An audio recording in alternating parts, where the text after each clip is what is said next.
بسم الله الرحمن الرحيم السلام عليكم ورحمة الله تعالى وبركاته وعنا وناس صاحب الميل والبواد دنيا كجوكتا waxaad ku soo dhawaataan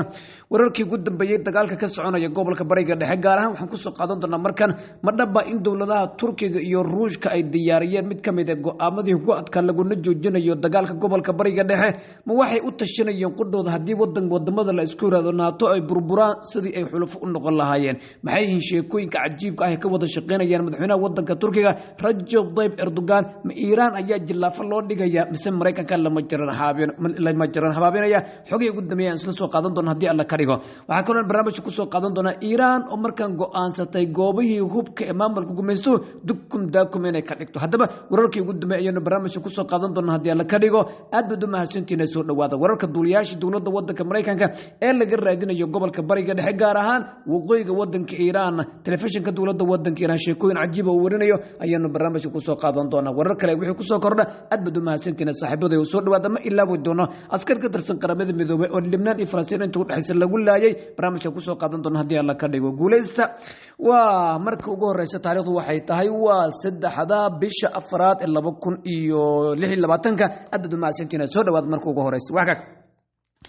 wakaalada wararka Reuters ayaa waxay warinaysaa in madaxweynaha wadanka Turkiga Recep Tayyip Erdogan iyo dhigiisa Master Vladimir Putin ay qadka telefoonka muddo saacado ay ku wada hadlayeen wakaalada wararka Reuters waxay si buuxda u suuxiganaysaa aqalka Kremlin-ka dawladda wadanka Ruushka gaar ahaan afayeenka madaxtooyada dawladda wadanka Ruushka Dmitry Peskov ninka la yiraahdo waxaana uu sheegayaa in madaxweyne Recep Tayyip Erdogan iyo dhigiisa madaxweyne Vladimir Putin ay muddo dheer koolka ku wada hadlayeen waxyaabaha ugu badan ee laga wada hadlayeen waxa kamid ah in kastoo madaxweyne Erdogan si baan u calaacalayay hadana in la joojiyo dagaalka ka soconaya gobolka bariga dhexe madaxweyne Recep Tayyip Erdogan oo aad moodo in wadamada Carabta ay habeen imaalin si isku mid ah ugu ooyayaan ilmada ka qubanaysan ninka odayga calooliyo badan ay ku riday ayaa wacay madaxweynaha wadanka Ruushka Mr Vladimir Putin waxaana uu sheegay in dawladda wadanka Iran si un lagu qanciyo in la qanciyo laakiin dad ugu badan ee labada hogaamiye ay dhixitaale waxay ahaayeen cid damin ka noqon karta dawladda wadanka Mareykanka iyo sidoo kale maamulka gumaystaha Israa'iil inkastoo dawladaha Ruushka iyo Turkiga labadooduba ay dhabarka u dhigteen dawladda wadanka Iran ayna yiraahdeen labadooduba wada hadal waa ka keeni karna laakiin mushkiladda waxay noqotay cid wakiilan karta Donald Trump iyo Benjamin Netanyahu dood dheer oo labada hogaamiye ay yeesheen kadibna inkastoo faahfaahin dheeraad ah aan ka soo bixin laakiin waxa la warinayaa labada hogaamiye inay isla qaataan markaas sida lagu joojin lahaa dagaalka gobolka bariga dhexe madaxweyne Recep Tayyip Erdogan ayaa Putin ku booriyay in wadamada Carabtu ay xaalad markaas halis ay ku jiraan sidaas daraadeedna duqeymaha dawladda wadanka Iran ay la beegsanayso markaas ay goobaha ganacsiga ay ku lug leeyihiin shirkadaha Mareykanka iyo reer galbeedku arintaasi dhibaato culus inay keentay inkastoo laga soo xiganayo Erdogan inuu yiri Iran waa laga gardarayay nafteeda ayayna difaacaysaa mana garanayo yiri afan ku yiraahdo Iran ay weerarka ku qaado wadamada khariidka jooji maxaa yeelay dawladda wadanka Iran meel ay gacanta Mareykanka ka gaari kartaa ma jirto aanay ka ahayn gobolka bariga dhexe inkastoo wadamada Carabta hadda cid walba ay miciin badayaan sidii loo libaax la tagay oo kale hadana xaaladda way adag tahay wada hadalkaas inkastoo uu dheeraa sida uu warinayo afayeenka aqalka Kremlin-ka dawladda wadanka Ruushka Dmitry Peskov hadana waxa la warinayo xaaladdu dhinac kale inay adag tahay labada hogaamiye ayaa isla gartay inaan laga cajiisan wada hadalada la sii wado laakiin madaxweynaha wadanka Mareykanka Donald Trump lagu bogaadiyo ama markaan ilaahda lagu gubaabiyo sidii xabad joojin oo qaadan lahaa Iran waxba sida weyn u codsanayso waxa kamid ah dagaal dambe oo Mareykanka iyo Israa'iil ka yimid inuusan weligood Iran ku soo laaban doonin wixii dhacay magdhow in laga siiyo in laga soo garbaxo qaanuunka lagu xadgudbay jamciyadda qurumaha ka dhaxaysa maxaa yeelay dawladda wadanka Iran waxa kale oo ay doonaysaa dagaalka guushiisa in iyadu ay sheegato isla markaana ay tiraahdo adinku waa bilowday laakiin dagaalka aniga ayaa joojinaya inkastoo madaxda caalamka si weyn isugu dayayaan sidii dagaalka lagu joojin lahaa hadana caqabada ugu badan waxay tahay cid damiinan karta Donald Trump iyo Benjamin Netanyahu madaxweynaha wadanka Shiinaha Xi Jinping ayaa isaguna maalmihii u dambeeyay si kulul uga hadlayay duqeymaha ka dhanka ah dawladda wadanka Iran gaar ahaan la beegsanayo kaabayaasha dadweynaha waxa uu madaxweyne Xi Jinping ka degay Mareykanka iyo maamulka gumaystaha Israa'iil tilaabooyin qaldan inay qaadanayaan waxaana uu ku booriyay arrintan haddii sii socoto waxay dunida gelin kartaa hubanti la'aan siyaasadeed iyo dagaal buuxa oo dunida ka qaraxa kaas oo madaxweynaha wadanka Shiinaha Xi Jinping uu ku sheegay Mareykanka isaga qudhiisa inaanay dan ugu jirin dagaal istiraatiijiyad aan lahayn inuu ku baabao qaar ka mid ah khubarada iyo saraakiisha sarsare ee Ameerikaanka ayaa iyaguna waxay si weyn ugu markaas sheegayaan in lagu fashilmay weerarka lagu qaaday wadanka Iran inta badan dhibaatada gudaha wadanka Mareykanka ka jirto sida qaar ka mid ah khubaradu ay weerinayaan oo uu ka mid yahay professorka la yiraahdo Jeffrey Sachs la yiraahdo uu sheegayo hadda markii hore ee dagaaladii dawladda wadanka Mareykanka laga maamulo jiray Pentagon-ka ee wadanka Mareykanka hadda aqalka waxa uga soo wararka waxay ka soo baxayaan markaas aqalka cad ee dawladda wadanka Mareykanka Pentagon-ka waa fulinaya aqalka laga maamulo militariga wadanka Mareykanka ee la yiraahdo Pentagon-ka waxa iyagu laftirkooda la weerinaya saraakiil badan inay dalbanayaan shaqada inay isaga tagaan qaarkoodna wasiirka gaashaandhigga ama difaaca dawladda wadanka Mareykanka Hexet ayaaba ka dalbanaya shaqo joojin inay sameeyaan maxaa yeelay dhammaan saraakiishaasi waxa la weerinaya in si weyn ugu soo horjeedaan dagaalka gobolka Bariga Dhexe waxa qaar ka mid ah warbaahinta gudaha dawladda wadanka Mareykanka ay weerinayaan in dhawaantan ay jirtay saraakiil la doonayay in la dilacsiyo laakiin markaas wasiirka dagaalka ee dawladda wadanka Mareykanka uu dib u dhigay muhiimadana ay tahay saraakiisha la dilacsinayo in la ogaado xeerka ay daacad u yihiin howlgalka iyo sidoo kale aragtida madaxweynaha wadanka Mareykanka Donald Trump dagaalka ka soconaya gobolka Bariga Dhexe oo hadda isbuuciisii shanaad lagu hadla sii galay waliba si kiisiina toddobaadna lagu sii dhow yahay sida la leeyahay dagaalkan uu muddo ilaa iyo 4 bilood uu socon karo sida dawladda wadanka Iran ay hadalka u dhageyso hadii tanaasulaad iyo jabsheegidda laga waayo dawladda wadanka Mareykanka iyo maamulka gumeystaha Israa'iil inkastoo dawladda wadanka Ruushka ay si weyn uga faa'iiday dagaalka ka soconaya gobolka Bariga Dhexe haddana dawladda wadanka Turkiga ayaa iyana khasaare ku qabta maxaa yeelay dhuumihii gaaska ee dawladda wadanka Iran ka imaan jiray Erdogan ama wadanka Turkiga imaan jiray ayaa hadda waxa la weerinaya guud ahaan inay meesha ka maqan tahay warbaahinta la yiraahdo markaas Al Jazeera iyo telefishinka la yiraahdo Al Arabiya ayaa iyaguna waxay qoreen iyo sidoo kale telefishinka RT la yiraahdo in gaaska dawladda wadanka Ruushka dawladda wadanka Turkiga ay hadda iibsanayso markaas uu sare u kacay maxaa yeelay dhuumihii gaaska ee shidaalka ee dhuumihii gaaska dawladda wadanka Iran ka imaan jiray dhinaca wadanka Turkiga imaan jiray ayay duqeeyeen maamulka gumeystaha Israa'iil iyo dawladda wadanka Mareykanka وهاك dhinaca kale sidoo warinayo suxufiga telefishinka Al Arabi Al Akhbar la yiraahdo u jooga magaalada Yaafa ama Tel Aviv dhulka xoog lagu haysto waxa uu warinaya 24 saac la soo dhaafay dawladda wadanka Iran gaar ahaan ciidanka ilaalada kacaanku inay si weyn u beegsanayeen xarumihii markaas militariga maamulka gumeystaha Israa'iil inkastoo xoogaga shuftada ah ay ku dhacday mid kamid ah dharbaaxooyinka uga adkaa laakiin Iran wala yaab ayaa la warinaya sida telefishinka Al Jazeera qudhisu u baahinayo waxa la helay warshado badan oo ay lahaayeen militariga maamulka gumeystaha Israa'iil dakum laga dhigay ciidanka ilaalada kacaanka xogaga reer Lebanon iyo Xuutiga oo iskaashaday ayaa la weerinaya duqeymo ba'an inay ku hayaan kaabayaasha militariga maamulka gumeystaha Israa'iil arintana waxa la weerinaya in si weyn markaas walwal iyo kala shaki ciidanka gumeystu ay ku keentay dhawaan waxa jirtay ilaa 4 ilaa 5 askari oo ka tirsan ciidanka maamulka gumeystaha gaar ahaan ragga maamulaya waxaana loo yaqaan difaaca cirka in si weyn looga shakiyay qarkoodna gacanta lagu dhigay iyaga oo jawaasiisaya ama muqalla u diraya dawladda wadanka Iran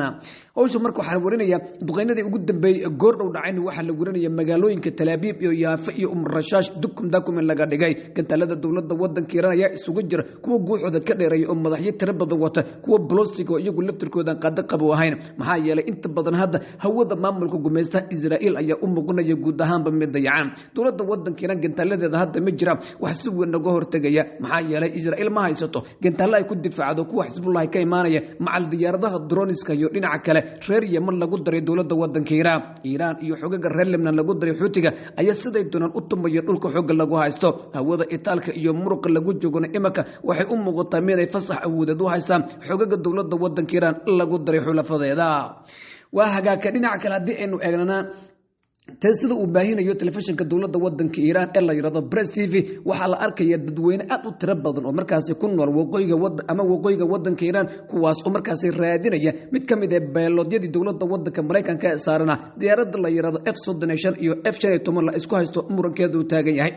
ciidanka ilaalada kacaanka dawladda wadanka Iran ayaa weerinaya diyaaradda dhulka soo dhigay inay tahay F-35 laakiin khubaro kale iyo dawladda wadanka Mareykanka wali iyada kama bahadli oo faafayn dheeraad ah kama aanay bixin inkastoo la leeyahay madaxweynaha wadanka Mareykanka Donald Trump xogta la wadaagay aad ayuu ugu murugoonaya maxaa yeelay dawladda Amerikaan oo wada mid kamid ah diyaaradaha ugu qaalisan dawladda wadanka Mareykanka ayaa hadda noloshiisu halis ku jirta waxa marka la arkaya dadweyne badan oo reer Iran ah oo duuliyaashaasi raadinaya inkastoo dawladda wadanka Mareykanka dhawaan ay werisay mid kamid ah duuliyaashaasi in la helay laakiin laakiin ilaa iyo hadda ma jiraan cadayma muujinaya waxaana laga yaabaa inay tahay kaarta military oo la doonayo in lagu sii raadiyo duuliyaasha laguna yiraahdo ama laguna jabiyo dadka shacabka ah ee doonaya duuliyaashaas inay qabtaan Iiraan ayaa iyaguna gaar ahaan ciidanka ilaalada kacaanka ayaa ballanqaad dhaqaale u sameeyay cid walba oo gacanta ku dhigta duuliyaashaas ee Ameerikaanka waxaana sheegeen muhiimad gaar ah inay u leedahay war lagu faafiyay telefishinka dawladda wadanka Iiraan ayaa lagu yiri muwaadin haddii aad aragto duuliyaasha cadowga ah ee wadankeena soo weeraray waanu baad goobeynaa muhiimadu waxay tahay inaad gacanta ku dhigtaan raadaya cid keenta abaalmarin lacageed ayaa la siin doonaa ayaa lagu yiri markaas warka laga baahiyay telefishinka dawladda wadanka Iiraan haddii uu ka tirsan yahay ciidanka ilaalada kacaanka ama guud ahaan balaamaha amniga ee wadanka Iiraan darjo culus iyo sharaf iyo bilada qaali ayuu heli doonaa waxa sidii dahabka hadda buuraleyda waqooyiga wadanka Iiraan looga raadinaya duuliyaasha dawladda wadanka Mareykanka ee diyaaradii ay saaranayeen gantaalka ay la heleen ciidanka ilaalada kacaanka wadanka Iiraan وهاجاك dhinaca kale Lebanon hadii aynu eegno hay'adda jimciyada qurmaha ka dhaxaysa howlgalkeeda ama ciidamada jooga halkaas oo loo yaqaan UNIFIL ayaa la guranaya iyaguna duqeymo culus inay wajaheen inkastoo toddobaadadii u dambeeyay dad badan laga dilay kuwan ay ku dhaawacmeen laakiin ilaa iyo haddana duqeymo ay weerar u noqdeen tan markii dagaalku dib u soo cusboonaaday oo Israa'iil weerarka ku qaaday koonfurta wadanka Lebanon hay'addan qaramada midoobay ciidanka qaramada midoobay hoosta UNIFIL ayaa dhibana u noqday gantaalada dawladda wadanka ee markaas maamulka Israa'iil diyaaradaha iyadoo mararka qaarna sida ay qaar ka mid ah mas'uuliyiin ka tirsan UNIFIL ay weerarayaan si toos ah in Israa'iil ciidankeeda u weerarayaan ciidanka jimciyada qurmaha ka dhaxaysa ee nabad ilaalinta halkaas uu jooga